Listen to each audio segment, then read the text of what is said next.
Radio Saint-Gabriel.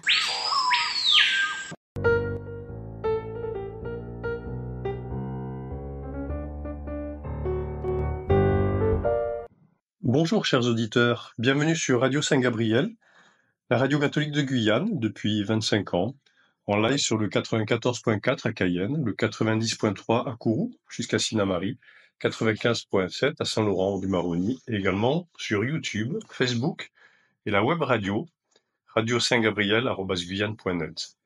Vous écoutez Un moment avec notre évêque. Bonjour monseigneur. Bonjour Patrick, Comment bonjour allez-vous ? chers amis auditeurs. Oui, ça va, grâce à Dieu. Avec la grâce de Dieu, on avance. On a beaucoup d'actualités, de l'actualité passée, de l'actualité à venir. L'actualité passée, eh bien, c'était ce samedi 5 octobre à la Sainte Famille, la célébration de Sainte Thérèse de l'Enfant Jésus. Notamment, Patrick, mais il y avait aussi le matin la rentrée de l'enseignement catholique. Donc, samedi matin, nous étions à Rémire, donc l'église était bien remplie avec des délégations, voilà, de nos établissements catholiques de la Guyane. Et c'était un très bon temps également, très agréable également, avec un suivi d'un repas communautaire. C'était vraiment un très bon moment avec la communauté, enfin les communautés éducatives de nos établissements catholiques de la Guyane. Et puis effectivement, vous avez raison. Donc nous avons eu, j'ai oublié de dire que également il y a eu le lancement du mois pour le cancer, le dépistage du cancer, notamment du sein. Et j'étais invité par l'association l'ARC qui s'occupe donc de tous les cancers, d'une manière générale, mais particulièrement celui-ci. Eh bien, j'étais invité à venir pour le lancement pour le lancement du mois avec une marche qui était organisée. Et donc, le lancement avait lieu sur la place des Palmistes, en présence du préfet, du président de la CTG, d'autres personnalités, ainsi que d'ailleurs la marraine, qui est la Miss Guyane 2024, qui a été d'ailleurs première dauphine de Miss France, qui est la marraine et qui était la marraine. Et puis effectivement, le soir, vous avez raison, donc il y avait les pétales de rose, donc en l'honneur de la petite Thérèse de Lisieux. Et donc, il y avait tout un temps de prière avec des fleurs en quantité, des roses, etc. C'était très beau.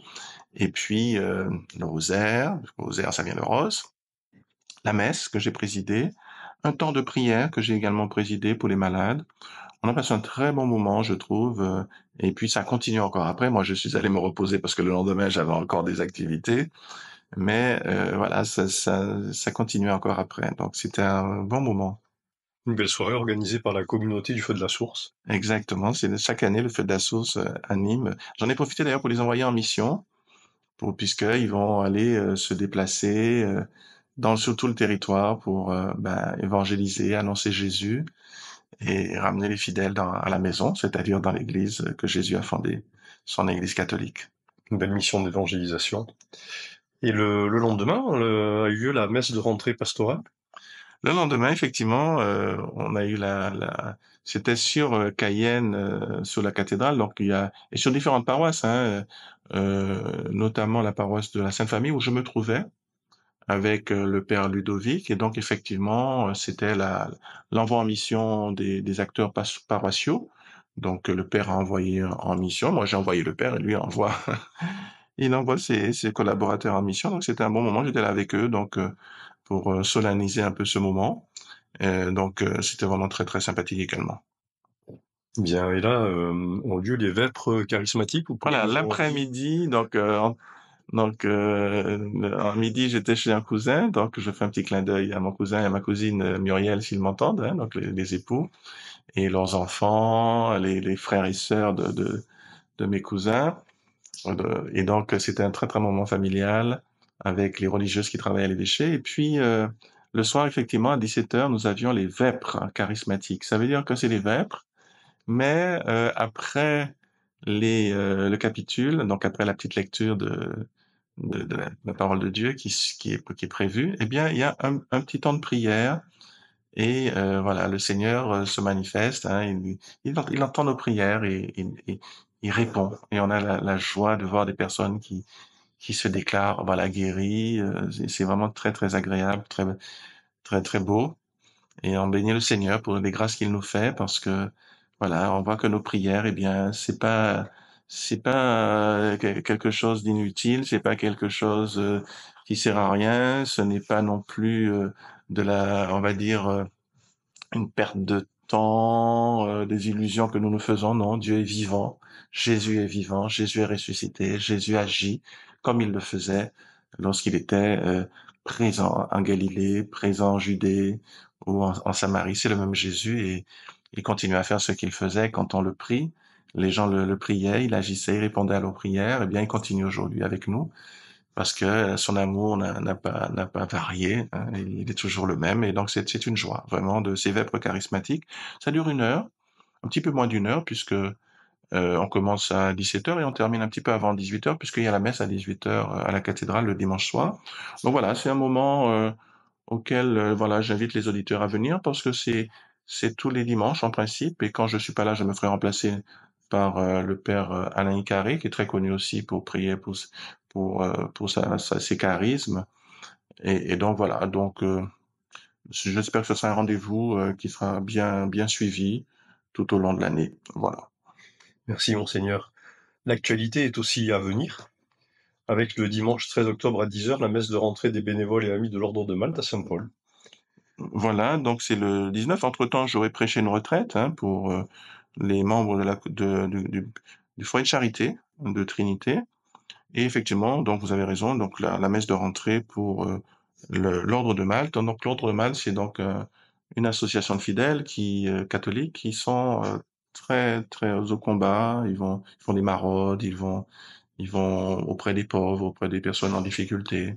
Ils apportent des médicaments, ils apportent du soutien, du secours. Ils sont au combat et c'est une joie de les avoir dans le diocèse. Et ils sont aussi présents. C'est eux qui vont nettoyer les tombes des pères qui ont été martyrisés à Kodamama avant la grand-messe qui a lieu donc qui aura lieu bientôt. Hein, on va en parler certainement. Et voilà, ils se signalent aussi par leur présence à Saint-Laurent-du-Maroni notamment au niveau du monastère que nous avons là-bas et pour le secours auprès des migrants. Donc, ils se montrent également très présents. Voilà. Et consécutivement à la messe, après la messe, seront bénis les nouveaux locaux, puisque l'Ordre de Malte a déménagé de la rue Madame Paillet à la rue du 14 et 22 juin 1962. Kunamama, effectivement, il y aura 16 volontaires du 11 au 12 octobre pour préparer le pèlerinage qui aura lieu samedi 26. Voilà, samedi 26, parce que habituellement on le faisait un dimanche, mais on s'est rendu compte que quand on le fait le dimanche matin, on n'a pas les prêtres, on a plein de gens qui peuvent pas venir. Et pour les transporteurs aussi, c'est plus compliqué parce que les transporteurs aiment bien avoir leur dimanche. Donc ça arrange tout le monde finalement le samedi matin.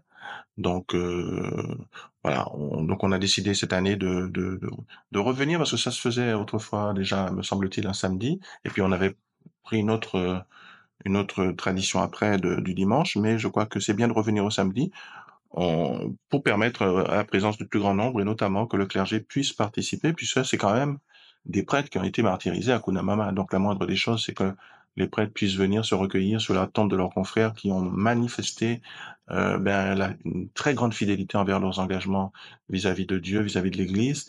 Ils n'ont pas voulu jurer donc accepter la constitution civile du clergé qui leur demandait finalement de renoncer à leur engagement de prêtre, qui voulait qu'ils se marient, qui voulait qu'ils s'enlèvent la soutane, voilà, qu'ils se sécularisent. Et donc ils ont dit non, nous on veut vivre pleinement les engagements que nous avons pris envers le Seigneur, et ça les a conduits soit à l'échafaud, hein, puisque 17 000 ont été décapités, mais d'autres ont été envoyés en Guyane pour y mourir. Beaucoup sont morts avant même d'arriver en Guyane. Hein. Déjà à l'île Madame, les conditions de vie étaient absolument épouvantables. C'était l'étape avant de prendre le bateau pour la Guyane. Il y en a beaucoup plus sont morts là-bas qu'ici, hein. Donc, les conditions étaient épouvantables. Et puis ceux qui sont arrivés ici, donc beaucoup sont morts, et notamment ceux qui étaient à Sinamari, qui étaient à Kunamama, donc du côté d'Irakubo, sachant que si on a arrêté Kunamama, c'est parce que les conditions étaient tellement extrêmes que même l'encadrement mourait. C'est-à-dire les gardiens, etc. Je pense à un qui était le magasinier, qui était d'une méchanceté incroyable avec les détenus. Eh ben, lui aussi, il est mort, quoi. Il a chopé un virus ou je ne sais pas quoi, et sa famille aussi. Donc, et quand les autorités ont vu ça, ils ont dit bon, là, faut qu'on arrête ça, et donc ils se sont repliés du côté de Sinnamary. Voilà.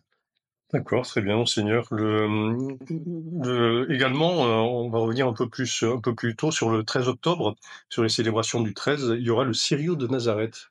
Oui, alors le Seigneur de Nazareth, c'est donc une procession. Alors Cirio, il semble qu'en portugais, ça veut dire cierge, hein. Donc voilà, c'est une procession avec cierge à la Vierge. C'est Notre-Dame de Nazareth en fait qui est fêtée, et c'est une des plus grandes manifestations au Brésil, un des plus grands rassemblements religieux, toutes religions confondues, au Brésil. Et ça se passe au Brésil, mais c'est un des plus grands rassemblements du monde, hein. Donc ça draine des gens qui viennent de tout le Brésil, dans le diocèse de Para, enfin dans l'état de Para. Et, euh, et ici, donc, nous avons une communauté brésilienne importante. Et donc, à Saint-Martin-de-Porres viendra un évêque qui viendra donc du Brésil pour animer ce temps. Alors, malheureusement, ça va correspondre avec ma présence, ma prédication de la retraite. Je suis donc absent une semaine pour prêcher cette retraite, et je pourrais pas être là, mais l'année prochaine, si Dieu veut, pour l'année jubilaire, j'espère pouvoir y participer et célébrer la messe avec nos amis brésiliens, pardon, en portugais, puisque j'apprends le portugais. C'est un Voilà. mois d'octobre particulièrement riche. On rappelle aussi l'importance de Cana, des séances de fraternité Cana, donc pour prendre soin du couple. 1, 2, 3 Cana cette année sera sur 3 week-ends. Alors, nous le rappelons lors de cette émission parce que effectivement, eh bien, ça commencera samedi 12. Tout à fait, Patrick. Donc, c'est bien de le rappeler. Il est vraiment important aujourd'hui de prendre soin des couples. Les couples ne vont pas bien. Les couples sont fragiles. On a peu de mariages, sachant que les mariages, si vous voulez, sont plus résistants que les couples. Les gens croient que c'est le contraire, mais c'est faux. Les statistiques montrent que les couples mariés sont 6 fois plus résistants que les couples non mariés. Donc ça veut dire quelque chose, hein. Même si les gens disent ah ouais, ils étaient pas mariés, ça marchait bien, puis quand ils se sont mariés, ça n'a pas marché. Non, il y a des cas comme ça parce que la personne, c'est pas vraiment, elle s'est mariée, je ne sais pas pourquoi, mais quand on se marie pour recevoir Dieu dans sa vie, pour mettre Dieu au cœur de sa vie, ça peut pas aller moins bien. Au contraire, si vraiment c'est sincère, si on ouvre la porte à Dieu, ça ne peut aller que mieux. Ça, c'est incontestable. Maintenant, la réalité statistique montre que mariés, même si on n'est pas marié à l'église, les gens qui se marient sont 6 fois plus résistants. Leur couple est 6 fois plus résistant. Mais même ces couples mariés sont aujourd'hui fragiles. Bon, ils sont 6 fois moins fragiles, mais ils sont quand même fragiles. Puisque aujourd'hui, on est dans un monde où les tentations sont multiples. On n'a jamais eu autant de tentations comme dans ce monde, quoi. Le niveau des mœurs est descendu très bas. Donc, les médias, tout ça fait que les gens sont devenus fragiles. Et donc, il faut fortifier les couples, il faut leur donner des bases, il faut les accompagner, il faut pour qu'ils deviennent plus solides et qu'ils puissent tenir. Et s'ils tiennent, s'ils restent heureux ensemble jusqu'au bout, eh bien, notre jeunesse va reprendre confiance en l'amour, va reprendre confiance dans le mariage, parce que notre jeunesse ne croit plus au mariage, parce qu'ils voient tellement d'échecs qu'ils n'y croient plus. Donc, c'est aujourd'hui, si on veut renverser la vapeur, si on veut de nouveau créer la confiance chez nos jeunes, qui puissent imaginer qu'une vie de famille est possible, qu'ils peuvent être heureux ensemble toute leur vie, avoir élevé ensemble leurs enfants. Si on veut ça, on veut que nos jeunes reprennent confiance, il faut que les couples qu'on a, les mariés qu'on a, soient exemplaires. Et donc, il faut les blinder pour qu'ils soient des témoins et pour que nos jeunes, retrouvent confiance dans le mariage. Le premier week-end, eh bien, commence aujourd'hui, samedi 12, et il est 10 heures, donc, chers auditeurs, vous pouvez encore vous rendre précipitamment au centre spirituel Sainte-Thérèse. Donc, le deuxième week-end, ce sera, Patrick te donne les dates. Le deuxième week-end, ce sera les 19, 20 et 21 octobre, puis les 2 et 3 novembre. Voilà. Alors, c'est un ensemble de week-ends, c'est-à-dire qu'on ne peut pas faire un seul week-end. Il faut faire les 3 week-ends. D'accord. On continue, Patrick? On continue avec le pèlerinage des Antilles-Guyane à Lourdes. Voilà, donc l'aumônerie nationale antillo-guyanaise ou anti-Guyane, si vous voulez, de Paris enfin de France, hein, puisque cette aumônerie elle est nationale. Bon, mais elle a son quartier général est sur Paris. Je suis le référent pour les évêques, hein, donc c'est moi qui suis un peu cette aumônerie nationale. Pour s'occuper un peu, essayer de nous occuper un peu de nos concitoyens de Martinique, Guadeloupe et Guyane, qui sont là-bas et qui ont besoin souvent d'être aidés pour mieux s'insérer dans l'Église de France et dans la société française. Donc c'est un peu le rôle de l'aumônerie. À la base, c'était fait pour les jeunes étudiants, mais on l'a élargi à l'ensemble de la population antilo-guyanaise. Donc, il va y avoir, parmi les activités qui sont organisées par le Monnaie nationale antillo-guyanaise, il y a donc ce pèlerinage cette année à Lourdes. L'an prochain, je crois que ce sera à Medjugorje. Mais cette année, c'est à Lourdes. Et donc, c'est Monseigneur Guiogou qui va prêcher ce pèlerinage. Donc, il va accompagner les pèlerins. Les pèlerins viennent de différentes régions de France. Donc, si vous avez de la famille en métropole, eh bien, dites-leur, vous savez, il y a le pèlerinage antillo-guyanais. Vous pouvez vous inscrire. Et voilà, donc alors peut-être qu'il faudrait donner des coordonnées. Alors vous avez trouvé ça sur le site hein, de l'ANAG, ANAG, Aumônerie nationale antillo-guyanaise. Si vous allez dessus, vous allez pouvoir, je pense, avoir les informations nécessaires. Sinon, ben, je crois que c'est aussi sur le site du diocèse de Cayenne. Il faudra vérifier ça. Il me semble que c'est dessus également. Bien, donc il y aura une délégation guyanaise. Ben, il y aura des Guyanais de France qui iront. Le but, c'est pas que les gens partent d'ici pour y aller. Le but, c'est que nous appelions nos compatriotes qui habitent la métropole pour leur dire, attendez, il y a un truc qui se passe là pour vous, ce serait bien que vous y participiez, ça vous fera du bien, Bien vous allez sûr. vous retrouver avec les Guyanais et Antillais de France, autour de Monseigneur Guihougou, qui est le nouvel évêque de Guadeloupe.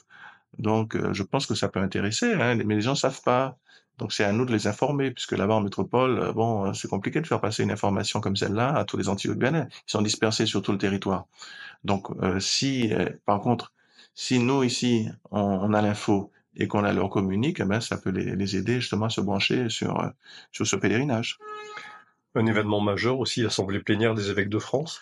Voilà, je dois aussi y participer, donc et après je ferai aussi des rencontres avec les Antillais guyanais de France. J'aurai un temps de consolation avec eux, j'aurai aussi une célébration après. Donc donc le 11 novembre, c'est effectivement la grande messe qui se fait chaque année.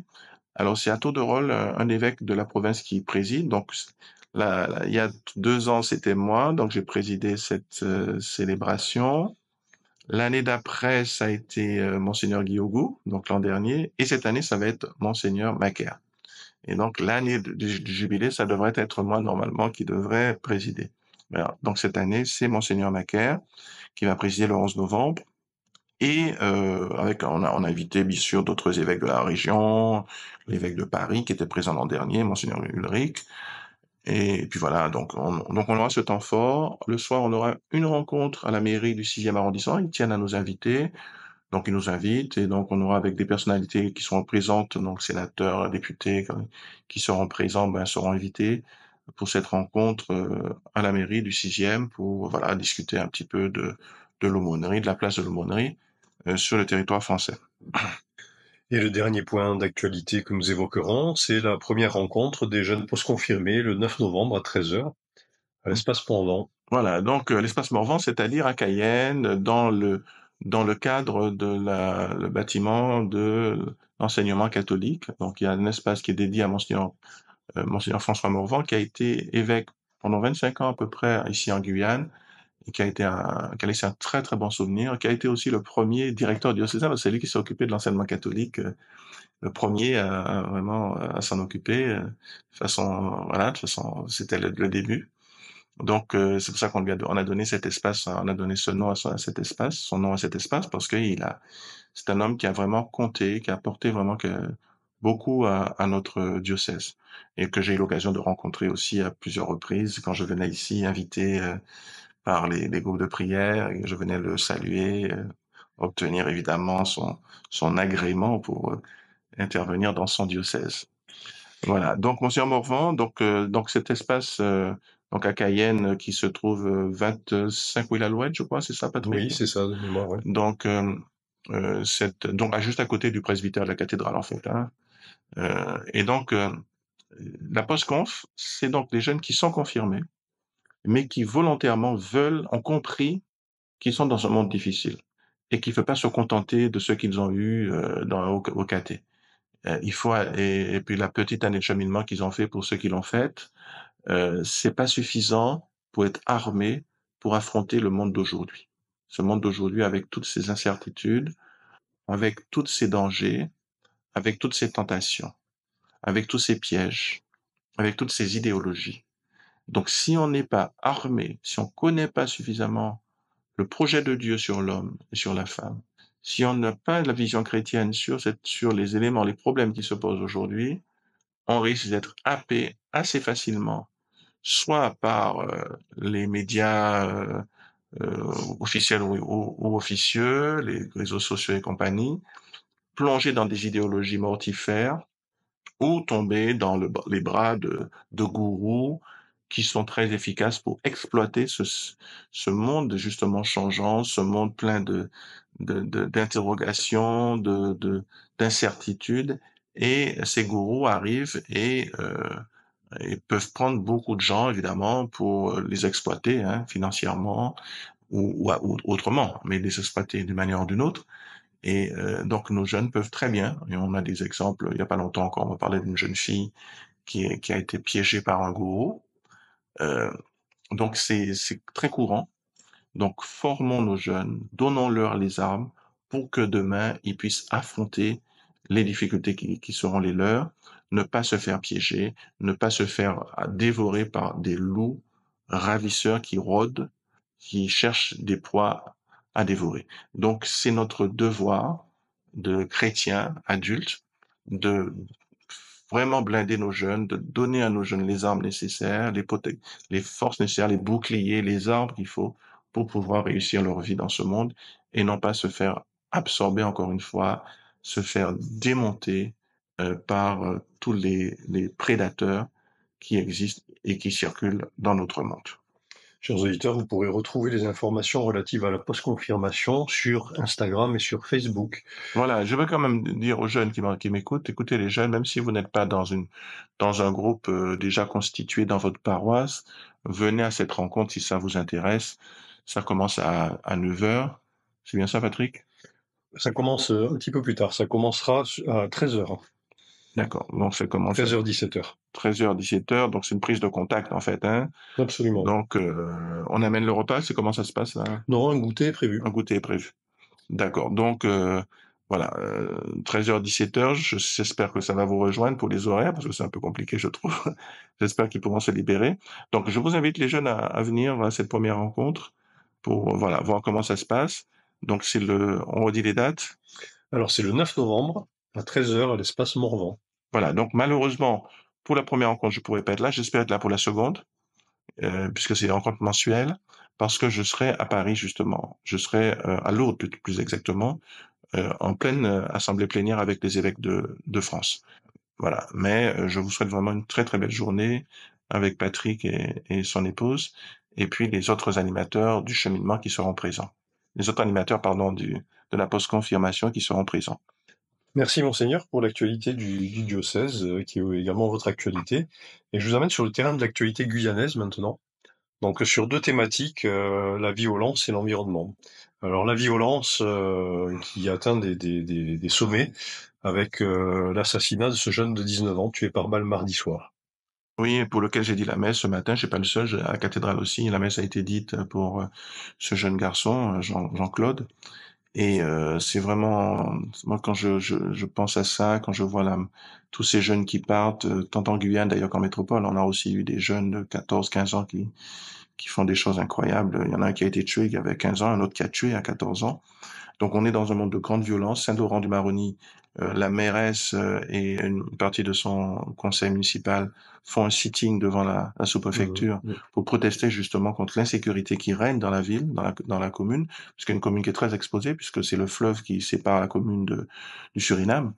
Et ce que des Surinamiens, des délinquants ne peuvent pas faire du côté du Suriname, ils viennent le faire en France parce que ils savent très bien que au Suriname, la police ne rigole pas, hein. On vous abat sans autre forme de procès, tandis que on est beaucoup plus cool, évidemment, en France. C'est une bonne chose parce qu'il y a le droit, les droits de l'homme sont respectés, mais ça se retourne contre nous, en tout cas à Saint-Laurent. Ça se retourne contre les habitants de Saint-Laurent, du fait que ben ils ont cette criminalité qui est importée, qui n'est pas donc une criminalité qui vient vraiment des autochtones de Saint-Laurent, enfin des gens qui sont de souche, hein, Saint-Laurent. Euh, elle n'est pas endogène, hein, si je puis dire, mais elle est exogène, elle vient de l'extérieur, et c'est très très difficile à vivre parce que les forces de gendarmerie en présence ne sont pas suffisantes pour juguler un tel phénomène.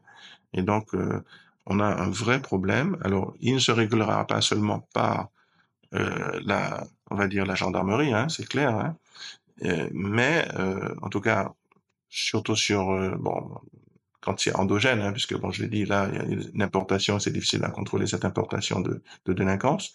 Mais pour notre part, les jeunes que nous avons qui deviennent délinquants alors ils sont nés ici ou tout au moins ils ont été éduqués ici, scolarisés ici. Donc il y a un problème et ce problème n'est pas donc seulement, encore une fois, l'affaire des autorités, soit scolaires, enseignants, ni même des autorités qui doivent gérer la sécurité. Hein. Je parlais des gendarmes ou des policiers. Euh, mais c'est aussi une affaire spirituelle. C'est quand des jeunes sont pris en main, qu'on leur montre le sens de leur vie, leur vocation sur Terre, le projet de Dieu sur eux, la beauté de ce projet de Dieu sur leur vie. C'est quand ils ont compris cela, et on revient à notre post-confirmation, hein, c'est la post-confirmation, bon, ils sont confirmés quoi, à 13 ans, 14 ans, bon ben, avant c'était plus tôt, c'était 12 ans, mais ils sont pas encore prêts, ils sont pas encore équipés, ils n'ont pas encore suffisamment de notions morales, spirituelles, euh, psychologiques pour affronter ce qui les attend. C'est pour ça que nous avons créé la post-confirmation qui doit faire une espèce de trait d'union entre le cheminement qui se termine autour de 14 ans et la pastorale des jeunes qui démarre autour de 18 ans. Donc c'est une espèce on va dire, je cherche mes mots aujourd'hui, je suis un peu fatigué, mais c'est une espèce d'interface entre justement la catéchèse qui se conclut par le cheminement et la confirmation, et la pastorale des jeunes qui normalement concerne les 18-35 ans. C'est un pont, un lien, en fait, entre Voilà, les deux. exactement. Donc, si on fait pas ce travail, si on ne nous aide pas, les parents ne nous aident pas, si les autorités également ne nous aident pas à faire ce travail-là, tout le monde va le payer cher. Parce qu'en définitive, je le dis souvent, je le répète souvent, c'est dans l'Église que, avec bon, l'école aussi, hein, bien sûr, mais en particulier dans l'Église, qu'on fait un peuple. Lorsque des gens d'origines diverses se réunissent et disent ensemble notre Père, mais ils sont frères et sœurs, quelle que soit leur origine, quelle que soit leur couleur de peau, quelle que soit leur langue maternelle, ils sont frères et sœurs dans la mesure où ils disent notre Père. Si on a un Père commun, c'est qu'on est frères et sœurs. Et ça, c'est puissant. Et dans l'Église catholique, c'est notre ADN de mettre tout le monde ensemble. Alors que malheureusement, dans des églises protestantes, on a vu, bon, il y avait des églises de blancs aux États-Unis, des églises de noirs. Ça se mélange pas. On a des églises composées intégralement de Brésiliens, des églises composées intégralement de personnes venant d'Haïti ou du Suriname. Non, il faut qu'on soit mélangés. On est frères et sœurs, on a un père commun. Et ça, on le fait dans l'Église. On apprend déjà cette vie en commun et et encore une fois, on fait un travail éducatif holistique, c'est-à-dire qui rejoint la personne dans toutes ses composantes, son esprit, son cœur, son intelligence, euh, sa dimension affective et relationnelle, sa dimension spirituelle, ben, tout ça fait la personne humaine et tout ça doit être traité, doit être géré, doit être éduqué pour qu'on ait à la sortie de bonnes personnes, des personnes qui ont le souci non pas seulement d'eux-mêmes, de leurs petits plaisirs personnels, de leur richesse personnelle, mais qui ont un souci du bien commun et qui trouvent leur joie dans le service d'autrui, dans l'amour du prochain. C'est ces personnes-là qui font une société, c'est ces personnes-là qui font qu'une société est heureuse et, et- et- est une société vivable. Mais si on a une collection d'égoïstes, une collection de personnes qui cherchent leur petit plaisir perso et leur richesse perso, eh bien, on va à la catastrophe. Ce sera la loi de la jungle, ce sera la loi du plus fort. Et on le voit, on a déjà les prémices de ça en Guyane. Donc, plus que jamais, si on veut une Guyane apaisée demain, si on veut une Guyane qui réussit, il faut, il faut mettre le paquet sur l'éducation. Et l'éducation, c'est pas seulement des têtes bien faites, mais c'est des cœurs, de grands cœurs, des cœurs élargis aux dimensions des autres, aux dimensions du monde, aux dimensions de la Guyane. C'est aussi des personnes qui savent d'où elles viennent, de Dieu, et qui vont vers Dieu, et qui se comportent de telle manière qu'ils ne ratent pas le rendez-vous avec Dieu après leur mort. Donc voilà un peu, si vous voulez, tout l'enjeu de cette histoire-là, parce que cette violence, cette insécurité, elle n'a pas de solution uniquement, on va dire, répressive, hein, en mettant un gendarme à tous les coins de rue. Ça va aider certainement, mais c'est pas la solution. À long terme, ce sera pas la solution parce qu'on n'aura jamais suffisamment de gendarmes pour pouvoir assurer la sécurité des gens. C'est le cœur de l'homme qu'il faut travailler, qu'il faut changer.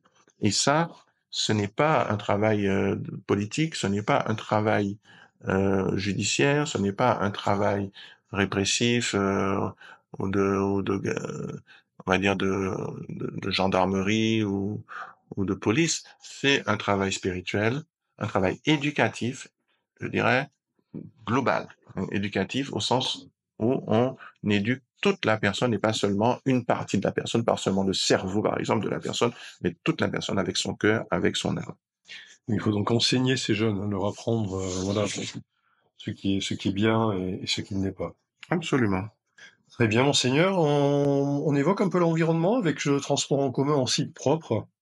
Voilà, ben j'espère que ça que ça va fonctionner hein, et que ça sera régulier surtout, parce que notre problème, c'est les histoires de grève. C'est des gens qui sont en grève, qui se mettent en grève à tout bout de champ dans nos régions, et c'est ça qui fait notre malheur. Parce que si le TCSP fonctionne de façon intermittente, si la moitié du temps, c'est le cas en Martinique, hein, où ça ne fonctionne pas, pour des raisons X et Y, hein, on est en grève, on a pour des primes, pour des salaires, etc., etc. Si on n'est pas capable de sortir d'un syndicalisme de conflit pour passer à un syndicalisme de discussion, de dialogue, de consensus, ça servira pas à grand chose. Ça veut dire que les gens continueront à chercher à avoir leur voiture individuelle parce que si c'est une fois sur deux que ça fonctionne, ben on peut pas aller au travail une fois sur deux. Donc il faut qu'on ait la sécurité, qu'on soit sûr que quand on va se lever le matin, qu'on va aller à la gare ou à l'arrêt de bus, qu'on aura un bus et qu'on va pouvoir arriver dans les délais à son boulot. Parce que le site propre favorise justement le fait qu'on arrive, il n'y a pas d'embouteillage, puisqu'on a un site qui est réservé, donc on arrive à l'heure au travail. Mais si les grèves sont incessantes et imprévisibles, ben c'est clair que ça changera pas grand-chose. Bon, ben, c'est-à-dire que les gens vont dire, ben, écoutez, moi, j'aimerais bien ne pas prendre de voiture ou bien prendre une seule voiture dans la famille pour notamment les sorties du week-end et puis en semaine, je prends le TCSP. Mais si c'est une fois sur deux que ça fonctionne, eh bien, ils vont prendre une deuxième voiture dans la famille et ça va pas nous avancer en termes d'embouteillage, en termes de pollution et tout ce que vous voulez. Donc, et en termes non plus de pouvoir d'achat pour les familles. Parce que quand il y a deux voitures à entretenir et acheter et entretenir, évidemment, c'est une grosse perte de pouvoir d'achat pour la famille. Il vaudrait mieux qu'on ait une seule voiture et que bon ben on puisse prendre les transports en commun, ça coûte beaucoup moins cher que d'acheter une voiture, payer les assurances, payer les réparations, payer l'entretien. Enfin bon, ça a un coût tout ça et c'est pas dans l'intérêt des familles que chaque membre de la famille ait une voiture. C'est pas leur intérêt. L'intérêt c'est qu'il y ait une voiture et que les transports en commun fonctionnent. Malheureusement, c'est notre problème dans nos régions où pour un oui ou un non, on est dans la grève et on commence par gréver avant de discuter. On monte les muscles, on sort les crocs avant de commencer toute discussion. Et c'est ça notre drame. Encore une fois, et si, tant qu'on sera dans cette logique-là, ben, ça servira pas à grand-chose. Hein. Ça va aider certainement, mais ce sera pas une solution pour nous. Alors actuellement, nous sommes rentrés dans une phase test de la signalisation de ce TCSP, donc qui laisse augurer une mise en service courant 2025. Voilà, espérons-le, prions, et puis prions encore une fois pour que l'approche, on va dire, de social et du débat social, eh bien, soit différente que celle qu'on constate aux Antilles, où on est dans le rapport de force, en fait, la logique marxiste, hein, la logique marxiste du conflit de classe, hein, et donc on considère qu'à partir du moment où vous êtes l'employeur, vous êtes le méchant et vous êtes que vous soyez l'État, que vous soyez un particulier.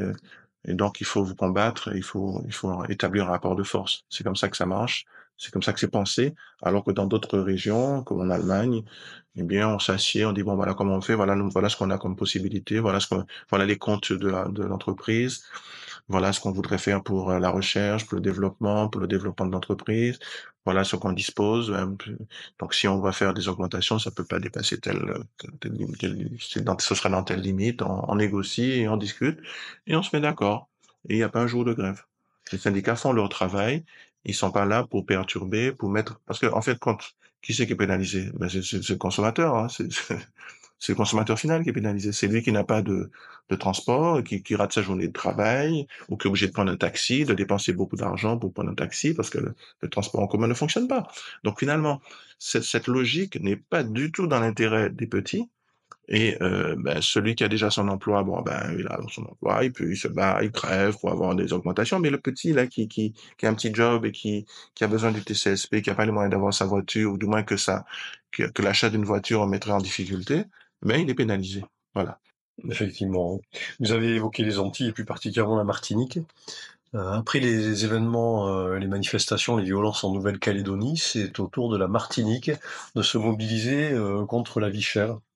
Oui, alors c'est pas la même problématique que la Nouvelle-Calédonie, hein.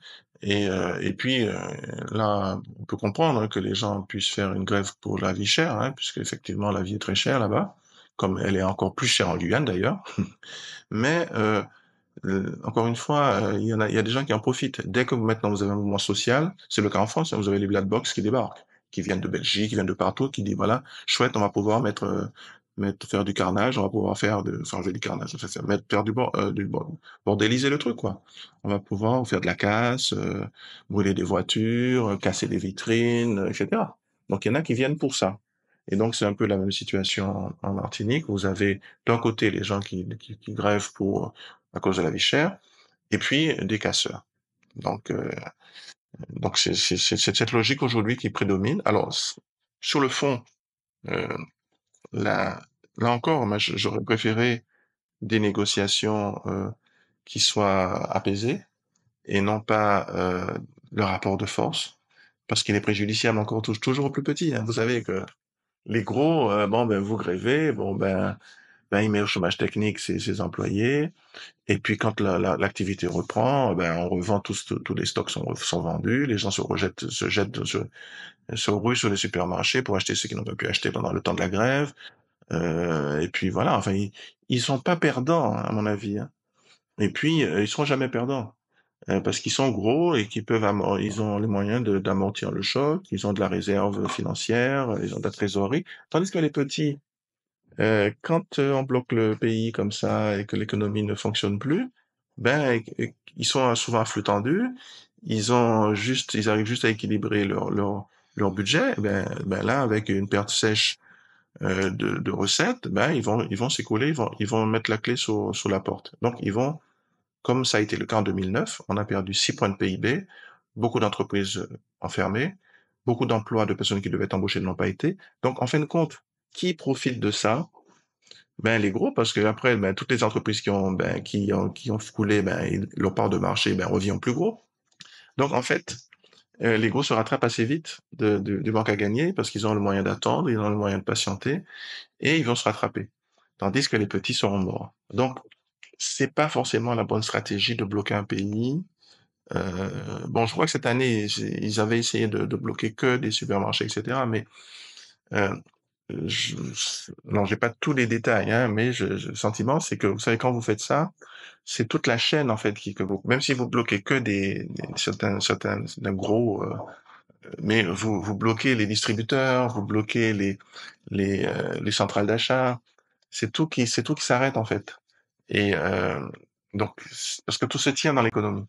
C'est un espèce d'organisme, l'économie, un organisme comme un organisme vivant. Donc vous bloquez un aspect. Bon, moi si vous bloquez par exemple la circulation sanguine dans telle ou telle partie du corps, ben c'est tout le corps qui va s'en ressentir et qui risque de clamser, enfin, de périr. Donc j'ai pas tous les détails, je ne suis pas non plus expert en économie, mais ce que je veux dire, c'est que l'expérience de 2009 a montré que ça n'a pas été ça a été préjudiciable pour les petits. Donc, encore une fois, le rapport de force, il faut savoir en user, mais avec modération. Et il faut surtout privilégier le dialogue, euh, quand c'est possible. Et là, en l'occurrence, il y a eu des tables rondes, il y a eu des accords qui avaient été pris sur un certain nombre de produits. C'est ça qu'il faut mettre en œuvre et qu'il faut surveiller. Il faut mettre en œuvre mais il faut arrêter parce que sinon, on ouvre la porte justement au black box de là-bas. Et tout ça, ça fait reculer les investisseurs, euh, donc ça va faire encore, ça va créer un nouvel exode des jeunes qui vont, n'ayant pas pu avoir d'emploi là-bas, vont aller en métropole. Et là-bas, dans ces îles, Martinique et Guadeloupe, ben, il y a une baisse démographique absolument considérable et un vieillissement considérable de la population. Donc finalement, qu'est-ce qui va rester dans ces populations-là? Il va rester des personnes âgées et des black box. Donc ça va faire un ménage très compliqué, des jeunes désœuvrés, souvent parfois qui consomment des produits stupéfiants, qui sont dans une économie parallèle, Qui sont manipulés. qui sont souvent manipulés par des gens qui tirent les ficelles, et puis des personnes de plus en plus âgées. Donc je vois pas vraiment l'avenir pour des sociétés comme celle-là. Donc il faut faut pas entrer dans des blocages qui, encore une fois, créeront un ralentissement, voire un blocage de l'économie avec toutes les conséquences pour les plus petits que nous avons évoquées. Oui, depuis ces derniers jours, l'île connaît un vent de violence et de tension avec entre les habitants et les forces de l'ordre, avec des barrages, des incendies. Quand on dit les habitants, ce sont ces groupes de jeunes, de personnes qui black blocs, hein, encore une fois, black blocs locaux. C'est pas la population générale qui en a marre et Bien entendu, qui aspire à la paix. bien entendu. Le prix Nobel de physique 2024 vient d'être attribué à un Américain, John Hopfield, et à un Britanno-Canadien, Geoffrey Hinton, pour leur découverte et invention fondamentale ayant rendu possible l'apprentissage automatique avec des réseaux de neurones artificiels. Oui, alors c'est très intéressant, ces deux Nobelisés de prix Nobel ont fait des déclarations que j'ai trouvées tout à fait remarquables. Ils disent, on a créé quelque chose là, enfin en gros, hein, je traduis comme ça, mais ça nous fait peur. On n'est pas sûr qu'on pourra contrôler ça. Et donc ils ont peur de leur propre création, un peu comme le docteur Frankenstein, parce que là, ils voient bien, eux qui sont les créateurs de ça, les implications de cette affaire-là, notamment en termes de perte d'emploi, en termes également de possibilité que les gens vivent dans un monde parallèle, notamment pour ceux qui ont vu le film Ready Player One, où on voit des gens qui vivent dans des mondes parallèles avec des lunettes de réalité virtuelle, donc des casques de réalité virtuelle, et qui vivent dans ces mondes-là et qui passent leur temps, parce qu'avec l'intelligence artificielle, ça devient possible d'être dans des mondes où on rencontre des gens qui sont également en ligne et qui, sous la forme d'avatars. Et déjà, Mark Zuckerberg a déjà lancé une première version de Meta qui va dans ce sens. Et il a lui-même d'ailleurs, il a acheté une société Oculus Rift de mémoire qui justement produit ces lunettes de réalité virtuelle, ces casques de réalité virtuelle, pour aller vers ça. Donc, on est vraiment, le film était tout à fait prémonitoire et d'ailleurs, Mark Zuckerberg s'est reconnu dans ce film en disant c'est vraiment ce qu'il veut faire.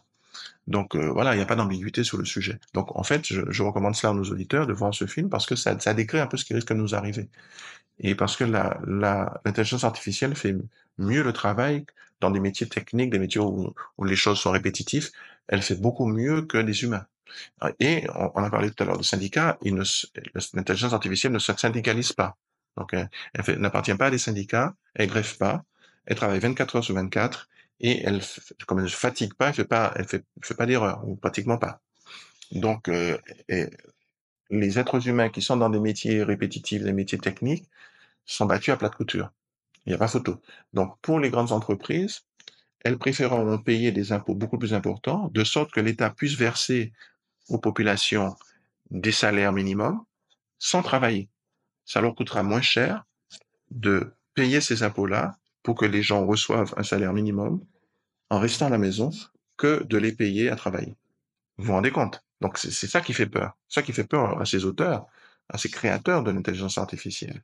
Le monde qu'ils ont contribué à faire advenir, qui est un nouveau monde qui sera beaucoup plus spectaculaire, le changement sera beaucoup plus spectaculaire qu'avec la révolution industrielle et qu'avec l'arrivée de l'informatique. L'ordinateur que nous connaissons, ça va paraître quelque chose de complètement on va dire, ça va faire référence préhistorique hein, par rapport à l'intelligence artificielle, qui est capable de raisonner, qui est capable de produire des choses. On le voit par exemple dans les jeux comme les jeux d'échecs ou le jeu de Go, où l'intelligence artificielle a inventé des stratégies qui étaient inconnues des humains et qui fonctionnent et que les humains imitent. Donc, c'est très impressionnant. Donc, ça veut dire effectivement qu'on a là une donnée nouvelle pour notre civilisation et qui ira très vite. Il y a des implications pour tout, hein, que ce soit les feux de circulation, que ce soit l'optimisation pour les supermarchés des stocks, que ce soit pour le secrétariat des entreprises, la comptabilité, la conduite autonome, des voitures qui se conduiront toutes seules. On a Monsieur euh, Elon Musk va nous proposer bientôt, je crois que ça va être les jours qui viennent, sa nouvelle voiture, la Tesla version numéro 2. Et l'idée, c'est des robots taxis. Les robots taxis, c'est une intelligence artificielle qui pilote la voiture. Et donc, c'est un salaire en moins. Et s'il n'y a pas de salaire à payer pour le chauffeur, ben vous voyez bien que le prix de la course sera bien moindre. Et par ailleurs, avec votre application, donc vous donnez rendez-vous à votre taxi à telle heure, il vient vous chercher à telle heure. Donc là, vous n'avez vraiment pas besoin d'avoir une voiture personnelle. Ça vous coûtera beaucoup moins cher parce que pendant que vous êtes au travail, la voiture tourne, elle va prendre d'autres personnes, sans que ça n'arrête pas, la voiture tourne sans arrêt. Il n'y a pas besoin de parking pour mettre les voitures parce que pendant que les gens travaillent, ben, les parkings sont remplis.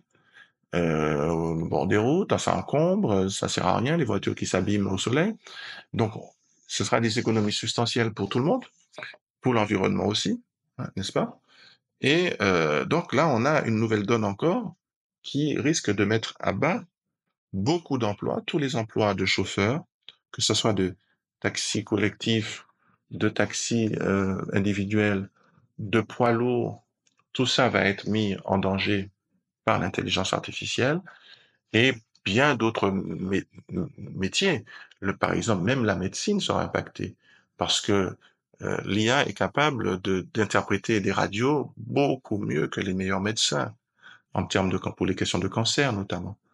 Et donc l'IA est capable également, avec des capteurs placés chez la personne, chez le patient, capter des données en temps réel et de multiples données par des millions des millions de données sur la personne pendant qu'elle évolue, donc avec des capteurs, qu'on ne peut pas avoir en faisant des analyses traditionnelles. Vous avez 2 pages format A4 avec des analyses ça sera obsolète.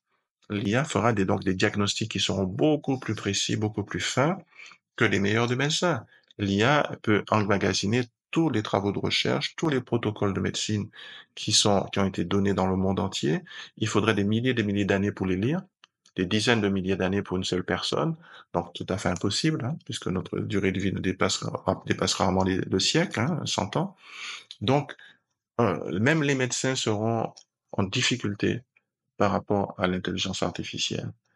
Donc, aujourd'hui, on a une raréfaction, on a peu de médecins, mais vous verrez que il risque d'être en difficulté avec l'avènement de l'IA. Donc, je parle même pas de l'éducation, les coachs individuels qui pourront entraîner les élèves et de façon individuelle.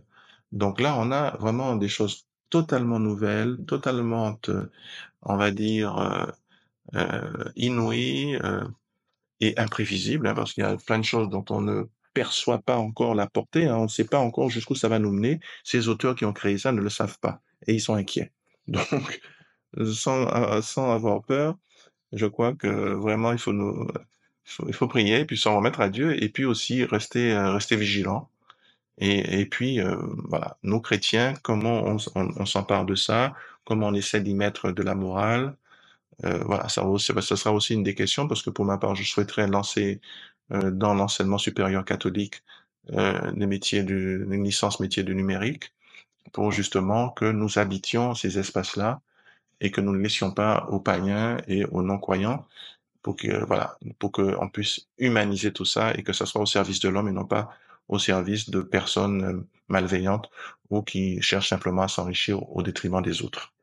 Merci beaucoup pour ces éclairages scientifiques, monseigneur. Je vous propose la lecture de l'Évangile. Bien sûr, avec plaisir. Alors, il s'agit de Marc 10, versets 17 à 30. Vends ce que tu as et suis-moi. En ce temps-là, Jésus se mettait en route quand un homme accourut et, tombant à ses genoux, lui demanda: Bon maître, que dois-je faire pour avoir la vie éternelle en héritage? Jésus lui dit: Pourquoi dire que je suis bon? Personne n'est bon, sinon Dieu seul. Tu connais les commandements. Ne commets pas de meurtre, ne commets pas d'adultère, ne commets pas de vol, ne porte pas de faux témoignages, ne fais de tort à personne, honore ton père et ta mère. L'homme répondit: Maître, tout cela je l'ai observé depuis ma jeunesse. Jésus posa son regard sur lui, et il l'aima. Il lui dit: Une seule chose te manque. Va, vends ce que tu as et donne-le aux pauvres. Alors tu auras un trésor au ciel. Puis viens, suis-moi. Mais lui, à ces mots, devint sombre et s'en alla tout triste, car il avait de grands biens. Alors Jésus regarda autour de lui et dit à ses disciples: Comme il sera difficile à ceux qui possèdent des richesses d'entrer dans le royaume de Dieu. Les disciples étaient stupéfaits de ces paroles. Jésus, reprenant la parole, leur dit: Mes enfants, comme il est difficile d'entrer dans le royaume de Dieu. Il est plus facile à un chameau de passer par le trou d'une aiguille qu'à un riche d'entrer dans le royaume de Dieu. De plus en plus déconcertés, les disciples se demandaient entre eux: Mais alors, qui peut être sauvé? Jésus les regarde et dit: Pour les hommes, c'est impossible, mais pas pour Dieu, car tout est possible à Dieu. Pierre se mit à dire à Jésus: Voici que nous avons tout quitté pour te suivre. Jésus déclara: Amen, je vous le dis, nul n'aura quitté, à cause de moi et de l'Évangile, une maison, des frères, des sœurs, une mère, un père, des enfants ou une terre, sans qu'il reçoive en ce temps déjà le centuple: maison, frères, sœurs, mère, enfants et terre, avec des persécutions, et dans le monde à venir, la vie éternelle. Acclamons la parole de Dieu. Louange à toi, Seigneur Jésus. Voilà, donc Jésus nous met le doigt sur quelque chose de très important pour nous, c'est en disant, eh bien, qui sera difficile à un riche d'entrer dans le royaume des cieux. Et cette richesse-là, dont parle Jésus, c'est pas forcément des richesses matérielles, hein, ça peut être simplement, enfin, quand j'ai des richesses matérielles, c'est pas seulement de l'argent. Ça peut être, l'attachement à notre beauté, c'est quand on est jeune, on est jeune, on est beau, voilà, donc c'est une richesse. Et que on peut parfois utiliser, euh, pas dans le sens de Dieu, on va peut-être séduire des personnes et tromper des personnes d'ailleurs, hein, en faisant croire qu'on va les épouser et puis finalement pour les utiliser, hein, les exploiter sexuellement ou autrement. Donc ça c'est une richesse, hein, sa jeunesse. Ça peut être aussi sa force physique, qui peut nous voilà nous conduire à abuser de cette force sur les personnes qui nous entourent. Voilà, tout ce qui est, tout ce à quoi nous pouvons nous attacher devient richesse. De ce à qui nous donnons, ce à quoi nous donnons la priorité, en fait, sur tout le reste, ça devient une richesse. Et ça nous empêche d'aller vers Dieu, en fait. Celui qui va, pour aller vers Dieu, il faut savoir se désencombrer, il faut savoir se vider de ses richesses, se délester de ses richesses. Voilà, un peu comme une âme qui veut s'élancer comme un oiseau qui veut s'élancer vers le ciel. Il faut pas qu'il y ait une ficelle ou une corde, voilà, une chaîne qui soit attachée à sa patte. Une corde, une chaîne, une corde l'empêche de voler, mais même une ficelle peut l'empêcher de s'envoler également. Donc, mais quelque chose de petit, quelque chose auquel nous ne faisons pas attention, par exemple notre addiction aux écrans, aux films, je ne sais à quoi. Ça peut être aussi des richesses qui sont des petits films et qui qu'empêchent à notre âme de s'envoler vers Dieu, d'aller vers Dieu, d'entrer en communion avec Dieu. Donc voilà, Jésus nous invite à faire très attention à cela, à être vraiment attentif à ce point parce que c'est vrai, toutes ces choses-là nous empêchent d'aller vers Dieu. Comme il est difficile à un riche d'entrer dans le royaume des cieux, dit Jésus. Il dit, pour les hommes, c'est même pas possible. Il faut prier pour que Dieu nous donne cette possibilité de nous dégager de ce qui nous retient de lui. Parce qu'on voit même pas ces fils, quoi. Parfois, ils sont parfois comme du fil crin, c'est parfois transparent, on voit même pas. Et c'est pourtant c'est attaché à notre patte et on peut pas s'envoler. Donc voilà, ça c'est une première chose dans laquelle Jésus, sur lequel Jésus met le doigt. Deuxième chose, et la réponse à la question de Pierre. Voici que nous avons tout quitté pour te suivre. Quelle sera voilà notre récompense en fait, hein? Et Jésus dit, eh bien, nul n'aura quitté à cause de moi et de l'évangile une maison, des frères, des sœurs, une mère, un père, des enfants ou une terre, sans qu'ils reçoivent en ce temps déjà le centuple. Maison, frères, sœurs, mère, enfants et terre, avec des persécutions, ça il faut bien le noter, et dans le monde à venir, la vie éternelle. Donc Jésus, voilà, il parle de personnes qui se consacrent à lui, alors qui quittent tout pour aller vers lui. Alors, et vous avez remarqué qu'il ne dit pas qu'il quitte une épouse ou un mari, hein. Ça ne peut pas, parce qu'ils sont une seule chair. On ne peut pas quitter sa femme, on ne peut pas quitter son mari. Ça marche pas. Par contre, bon, ça peut être, les enfants sont grands, on peut partir, hein. Il y a des gens qui, une fois leurs enfants grands, ils ont été mariés, ils ont eu des enfants et ils sont veufs, par exemple, ils sont veufs et bien effectivement, ils se donnent à Dieu. Leurs enfants étant grands, ils n'ont plus besoin d'eux, étant adultes même, et bien ils se consacrent à Dieu, ils deviennent religieux, ils deviennent prêtres, ça arrive. Et donc, mais voilà, son père, sa mère, frère, sœur, enfant, mais jamais l'épouse et jamais le mari, ça ne marche pas. Si quelqu'un dit, voilà, on m'a dit de quitter mon mari pour aller évangéliser, non, c'est pas le bon Dieu qui t'a dit ça. Ça marche pas. Ce que Dieu a uni, l'homme ne peut pas le séparer. Voilà, donc voilà, c'est beau cette promesse que Jésus fait à ceux qui quittent tout pour lui, les consacrés, qui lui consacrent leur vie, euh, et, et notamment les jeunes. Hein. Jésus, il avait dit à Sainte Brigitte, je suis très reconnaissant aux personnes qui me donnent leur jeunesse. Parce que c'est vrai, c'est une richesse, hein, la jeunesse. Une richesse qu'on peut pas garder longtemps, hein, il faut bien dire les choses comme elles sont. Mais quand on la donne à Jésus, il est très reconnaissant. Et il nous récompense au-delà de ce que nous pouvons imaginer. C'est vrai que euh, moi, je peux témoigner, hein, en tant que prêtre, on a laissé tout ce qu'on aurait pu faire, avoir, mais on est récompensé par le Seigneur. Il nous donne ce qu'il nous faut. Et on a plein de frères, plein de sœurs, dans le monde entier. Moi, beaucoup de frères et sœurs ici en Guyane, mais aussi là où j'étais aux Antilles et en Afrique, en Côte d'Ivoire, par exemple, et en métropole, bien sûr, partout où je suis passé. Donc, la fraternité en Christ m'a donné, enfin, ma relation au Christ m'a donné de multiples frères et sœurs, des enfants spirituels en quantité industrielle que je n'aurais jamais eu si je m'étais pas donné à Dieu. Voilà, donc voilà pour ce passage. Donc je voudrais souhaiter à nos amis auditeurs, eh bien, très bon dimanche, une bonne célébration eucharistique. N'oubliez pas la messe, mes enfants, frères et sœurs, n'oubliez pas la messe parce que c'est Jésus qui se donne à vous. Son corps, son âme, sa divinité sont là pour vous soutenir dans cette vie et pour vous préparer à l'autre. Alors, bon dimanche et à la semaine prochaine si Dieu nous prête vie. Merci pour ce bel échange, monseigneur. Chers auditeurs, merci beaucoup pour votre attention. N'oubliez pas que vous pouvez poser vos questions à notre évêque sur radio-saint-gabriel@gmail.com ou sur WhatsApp au 05 au plus 594 694 07 17 02. Bon week-end, chers auditeurs. À très très très bientôt. C'était l'émission Un moment avec notre évêque, que vous retrouverez dimanche à 13h et mercredi à 9h30.